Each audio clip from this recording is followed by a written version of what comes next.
Монгол гайхамшигтай орн. Монгол бол дэлхийн түүхийг бичлсэн нүүдэлчдийн болон суурин иргэншлийг хослуулсан орн.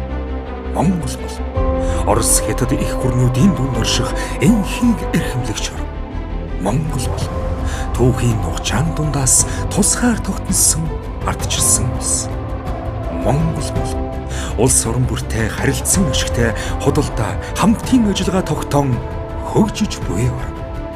Гайхамшигт их орныхон ирээдүй гэрэлтүүлж, үндэсний эвнэгдэл эрх ашигаа энэ тэргуунд тавьж, үнэт зүйл үзэл баримтлаар үлгэрлэн хүн нам улсын хурлын 2024 оны ээлжид сонгуульд бүрэн багаараа өрсөлдөж байна. Хүн нам бол 21-р зууны нам. 20-р зууны арга барилаар 21-р зууны нийгмийг өөрчлөхгүйг мэдэрсэн мэрэгжилтэн залуусын нэгдэл. Хүн нам бол бусад улс төрийн намуудаас үзэл баримтлал, үнэт зүйлсээр засаглах арга барилаар нийгэмд тулгамдж байгаа асуудалд хандах хандлагаараа ялгаатай нам. Хүн нам бол цаг тутам өөрсдийгөө боловсронгуй болгож нийгмээ өөрчлөгч шинэ үеийнхний нам. Хүн нам бол өөрийн зохион байгуулалт, үйл ажиллагаагаараа үлгэрлэж нийгэмд улс төрийн шин загвар тогтоон өөрчлөлт авчрах 21-р зууны нам. Хүн нам өөрчлөн цаг нь болсон. За сайн байцгаана уу? Хүн намын төлөөлөх зүйлийн гишүүн Төмөрбаатарын очир тариана. За хүн намын мөрийн хөтөлбөрийн боловсролын салбарын шинжилэлт гэсэн хэсэг маань нийтдээ 4 хэсгээс бүрдэж байгаа. Тус бүрдээ нэлээд олон заалтууд байгаа учраас та бүхэндээ бид товчлоод цөөхөн хідэн заалтуудыг нь тайлбарлаад явъя. За боловсролын салбарын шинжилэл буюу одоо салбарын талаар эхний хэсэг маань байгаа. За дараагийнх маань болохоор хөтөлбөр агуулгын хэсэг. За тэгээд удирдлагын шинжилэл буюу стандартын хэрэгжилтийг хангах хэсэг. За хамгийн сүүлийн хэсэгт маань болохоор боловсролын салбарын төсөв хөрөнгө оруулалтын хэсэг гэсэн юм 4 үндсэн хэсгээс хүн намын боловсролын шинжилэлт гэсэн мөрийн хөтөлбөрийн хэсэг маань бүрдэж байгаа. За тэгээд салбарын шинжиллийн хэсгээ та бүхэнд танилцуулъя. Дэлхийн нийтээрээ одоо англи хэлээр ярьдаг болсон энэ цаг үед улс орныхон аль хязгаарт байгаас үл хамааран англи хэлийг эзэмших энэ боломжийг бид нар бүрдүүлнэ гэсэн мөрийн хөтөлбөрийн маань хамгийн чухал одоо заалтынд орж ирж байна. Өөрөөр хэлбэл англи хэлийг Монгол улс даяараа 2 дахь хэл болгож оруулах энэ зүйлийг мөрийн хөтөлбөртөд тусгаж өгсөн байгаа. За 2 дахь зүйл маань бол багшийн үнэлэмжийг нэмэгдүүлэхэд чиглэсэн бодлогыг хэрэгжүүлнэ гэж байна. За энэ ямар учир утгатай юм бэ гэхээр Монгол улсын боловсролын салбарын үнэлгээг хийхэд бол хамгийн эхлээд багшаас эхлэх ёстой.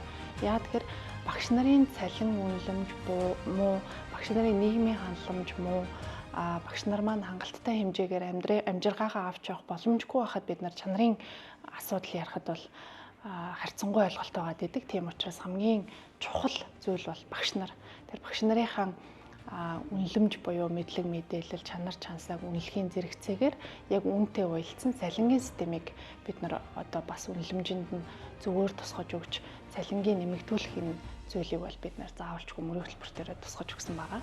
За дараагийн хэсэг маань болохоор малчтын хүүхдийг эцэг эхийнхэн дэргээд бага боловсрол олгоно гэсэн хэсэг байгаа. Одоо баг буюу сумын төв, аймгийн төвөөс хол амьдардаг малчтын хүүхдүүд маань заавалчгүй бага боловсролоо эзэмшихийн тулд дотор байранд амьдардаг.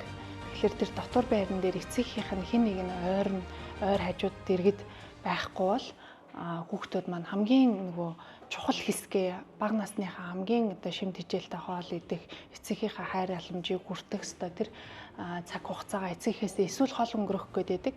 Эсвэл эцэгийнх нь аль нэг нь дэрэгдэн байж тэр одоо гэр бүлийн халуун дулаан уур амьсгал ингээ хоёр тусдаа өрнөх юм л нөхцөл байдал үүсчээд байдаг. Тэгэхээр энэ нөхцөл байдлыг бид нар арилгахын тулд бага насны хүүхдүүдийг буюу багангийн боловсролыг эцэгийнх нь дэргэд хүүхдүүдэд олох энэ бодлогыг хэрэгжүүлэхээр төлөвлөсөн байгаа. За Монгол өвчгээр гарч байгаа агуулга мэдээллийг олшруулах, нийтийн өргөн хэрэглээг нэмэгдүүлэх бүхэл талаар дэмжиж ажиллана гэсэн хэсэг байна. За мэдээж Монгол өвчг уйгурчин бичиг маань бол Монгол улсын тусгаар тогтнол, өв соёлын суурь нь.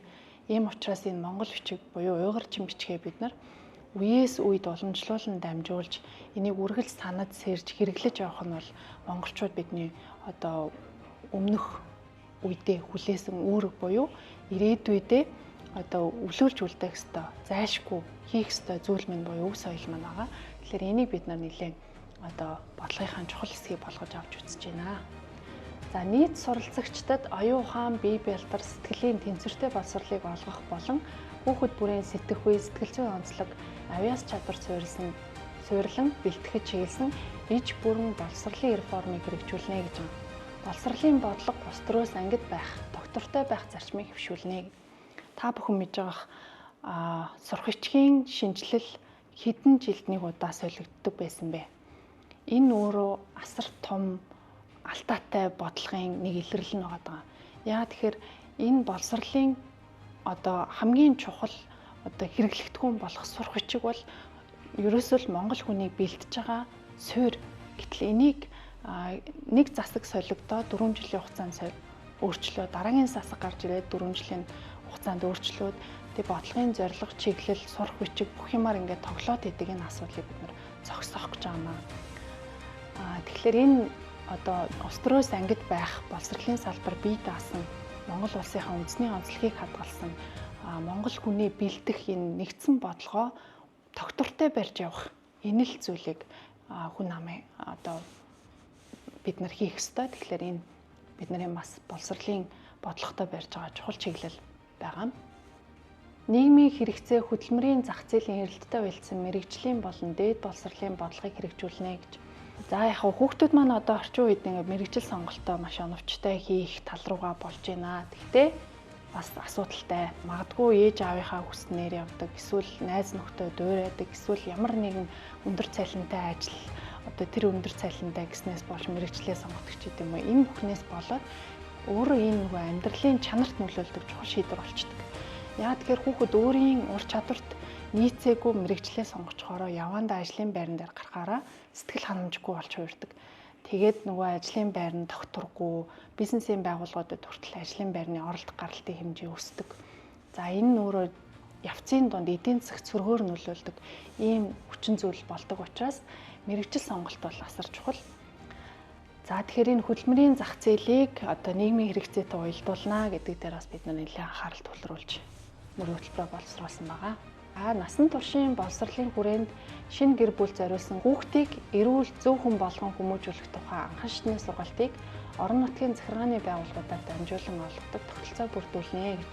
Хүүхэд тээх, хүүхэд төрүүлэх, хүүхэд төрсний дараах эцэг эх гэр бүлийн харилцаа, эхнэр нөхөр хоёрын харилцаа, за тэр ээжийн сэтгэл зүй одоо гормоны дааврын өөрчлөлөөс хамааралтай сэтгэл зүйн докторгүй байдал ч гэдэг юм уу. Энэ бүх зүйл өөрөө гэр бүлийн уур амьсгал хүүхдийн хүмүүжил шууд нөлөөлж идэг. Тэгэхээр энэ утгаараа нөгөө дөнгөж ингээд би энийгээ танилцаад нэг гэрт удаагүй за магадгүй ингээд байж байгаа хүүхдтэй болцсон энэ тохиолдолд нөгөө залуу хосуудад маань хүүхдээ хүмүүжүүлэх хоорондынхаа харилцаа зөрчлийг эв нэгдэлтэйгээр шийдэх зөв замаараа одоо гэр бүлээ ингээд үргэлжлүүлээд явах энэ мэдлэг боловсрал тутмаг байгаад байдаг. Энийг нь одоо засаг захиргааны байгууллагуудаас мэдлэг олгож одоо өгөх юм зөв соёл суулгах нь бас манай хүн амын мөрийн хөтөлбөрт суусан байгаа. За хамран сургах тойрог дотор байгаа сайн багш нарыг 3-5 жил тутам сэлгэн ажилуулдаг сайн багшийг таны дэргэд бодлогыг хэрэгжүүлнэ гэж. Сайн багшийн туршлагыг бусад багш нарт хуваалцуулах эсвэл сайн багшийг сэлгэж ажиллах зарчмаар ажилуулах нь энэ нийгмийн хэрэгцээ буюу энэ сайн багшийн эрэлт хэрэгцээг бид нар шийдэж болох юм байна гэдэг өнцгөөс мөрийн хөтөлбөртөө сайн багш таны дэргэд гэсэн энэ бодлогыг шингээж оруулсан байгаа. За гадаад дотоодын нэр хүндтэй их сургууль төгссөн багшлах сонирхолтой 35 хүртэлх насны залуучуудад багшлах эрхийн үнэлгээг хэлбэршүүлсэн журмаар олгож бие багш хөтөлбөрийг хэрэгжүүлнэ гэж. Багш нарын дутагдал сая 2023 оны 8 сарын байдлаар бол 4000 гаруй багш нарын дутагдaltaй байсан. Тэгэхээр энэ олон багш нарыг бид нар хаанаас бэлдэж авах вэ? Дээрээс нөгөө мэдээж энэ цалингийн үнэлэмжтэй холбоотой асуудлууд байгаа хэдий ч багшлах сонирхолтой залуучууд бас байдаг. Өөрөөр хэлбэл би өөрийнхөө мэдсэн сурсныг хүүхдэдэд зааж ойлгуулад ингээ нийгэмдээ хувь нэмрээ оруулах юмсан гэсэн бодолтой залуучууд байдаг. Авч яг багшийн сургууль сураад 4 жилийг ингээд сураад төгсөө багшийн диплом авах нь өөрөө цаг хугацааны болон одоо тэр хүний ингээд амьдралын зохион байгуулалт нэлээд одоо дарамт өгдөг учраас богино хугацаанд багшид байх ёстой ёс зүй, мэдлэг, боловсрал чадрыг богино хугацаанд өгөөд тэрийг шалгаад тэгээд багшлах эрхийг олгодог энэ хөтөлбөрийг бас бид нэр хэрэгжүүлье. Багшлах хүсэлтэй залуучуудыг багшлах боломжийг нь хангая гэсэн үднээс бие багш гэдэг нэртэй хөтөлбөрийг хэрэгжүүлэхээр бас төлөвлөлөд байгаа. За дараагийн хэсэг буюу хөтөлбөр агуулгын шинжилэл гэсэн хэсэгт маань нэлээд олон бас мөрөө хөтөлбөрийн маань заалтууд байгаа. Энэ дундаас би цаг бага байгаа учраас товчхон хэсгийг нь та бүхэнд танилцуулан явуулъя. За сурах хүчгийн уялдаа холбоо хамаарал дэвшин суралцах агуулгыг хангаж доктортой хөгжлийн 17 зорилт Монгол ах уй философи байгаль дээлтэй үзэл суурилсан боловсролыг бүрдүүлнэ гэж байгаа. Нэмэх хасах үйлдэлтэй 2 дээр нэмэх нь 2 гэдэг ийм тоон математикийн хичээл дээр 1-р ангийн хүүхд үзчихлээ гэж бат. Тэгвэл дараа нь уран зохиолын хичээл дээрийн тооны хичээл нь яагаад хүүхдэд чухал байдаг вэ гэдэгтэй холбоотой их уншуулдаг ч юм уу. Гэх мэтлэн нөгөө өгж байгаа боловсролынхаа утга санааг нэг хичээлээс нөгөө хичээлээр дэмжиж баттгаж өгдөг энэ хичээл хоорондын уялдаа холбоо гэдэг зүйл маш чухал байдаг. Энийг маш сайжруулах шаардлагатай байгаа. За дээрэс нь дэлхийн нийтээрээ бид нар нэг л дэлхий дээр амьдарч байгаа учраас доктортой хөгжил буюу одоо эдийн засаг, боловсрол, гендер гэх мэт нийт 17 зорилтын хүрээнд бид нар дэлхийтэйгээ хүл нийлүүлж алах хэвээр нэг хэлээр ярьдаг байх хэвээр. Энийг сурагчдынхаа хөтөлбөр агуулгад оруулах. За дээрэс нь бид нар хичнээн олон улсын туршлага судалсан ч Монгол улс, Монгол үндэстэн гэдэг үндсэн хэв маягаа хизээд барьсаар байх нь маш чухал. Энэ утгаараа Монгол ах уй, философи ойлголтууд, байгаль дээлтэй амьдрах гэх мэт энэ ойлголтуудыг бид нар сурагчид болон сургалтын хөтөлбөртөө зааварчгүй маш сайн нэвч ингэж өгнө. Чухал байгаамаа. Ахлах сургуулиудын хамран сургах тойргоос үл хамааран Монголдтой болгож мэрэгжлийн эрх олгодог 3 жилийн сургалттай болгон хөгжүүлнэ гэж байгаа. За ингэхдээ хөдөө орон нутагт магадгүй Хүсгэл аймагт сурж байгаа ахлах ангийн хүүхэд маань өөрийнхөө аймагт хамааралтай салбарын хөгжилд өөрийнхөө хувь нэмрийг оруулъя, би аялал жуулчлалын менежер болёо гэх юм бол энэ чиглэлээрээ заавал их сургуульд 4 жил хотод ирж сурах биш. Тухайн бүс нутагтаа 3 жилийн хугацаанд дипломын мэрэгчлэлтэй болоод төгсөхийн боломжтой байх тухай яриад байгаа. За боловсролын удирдлагын шинжилэл стандартын хэрэгжилтийг хангах гэдэг хэсэгт маань бас би бас товчлоод ярьчих. Энэ чинээс чухал хэдэн заалтыг нь дурдъя. За сурах хүчгийн цаасны жинг багасгахаас гадна хүүхдийн нүдэнд аюулгүй дижитал сурах хүчгийг үе шаттайгаар нэвтрүүлнэ. За ерөнхий боловсролын сургуулийн ээлжийн коэффициентийг ахлах сургууль 1 болгож бага дунд сургуулийн 1 ангийн хүүхдийн дог Улаанбаатар хотод цөөлөх 1 ээлж цөөн хүүхдтэй анги стандартыг нэвтрүүлнэ гэж байгаа. Төсвийг бид нар хэмнэх шаардлагатай байгаа шүү дээ. Төр хитрхий дангаацсан байгаа. Тэгэхээр энэ утгаараа боловсролын байгууллагын барилгын нэг л стандартыг барина. За нэг тийм. Хоёрт нь болохоор Монгол хүүхдүүдийн сурах хүчийн цаасны жим байна. Энэ нэлийн хүнд байгаа гэдэг. Хүүхдүүд өдөрт нэг бага ангийн хүүхд 5 хичээл орлоо гэхэд л маш зузаан 3-4 номыг цөнхөлж авах шаардлагатай бол. Энэ өөрөө нөгөө 6хан настай нь ялах хүүхдийн нурууны үүрэх ачаал дээрээс маш өндөр жин өгөөд нурууны суулт, нурууны морилт үүсэх юм шалтгаан болдог. За энэ ингээд нас ахих тусмаа суур өвчлөлийн бас их үүсвэр болоод идэг. Төрөл бүрийн суур өвчлөл. Энэ мэтчлэн ингээд нөгөө хүүхдийн цаасны жингээс нь жижиг юм шиг боловч Монгол хүний эрүүл мэндийн асуудлын суурь нь болдог энэ чухал асуудлуудыг бас бид нар шийдэх шаардлагатай байгаад байгаамаа. Тэгэхээр энэ болгоныг бид нар нэг удаагийн амлалт, нэг удаагийн сонгуулийн жилээр ингээд шийдэх асуудал биш юм аа. Тэгэхээр энийг ингээд шат дараатаагаар хийгдэх маш олон асуудлууд байна. Тэгэхээр боловсролыг дэмжих сангийн санхүүжилт, хөрөнгө оруулалт, тайлан, боловсролын тэтгэлгийн сонгон шалгаруулалтыг ил тод болгож хяналтыг нь сайжруулна гэсэн юм бас чухал хэсэг байгаа.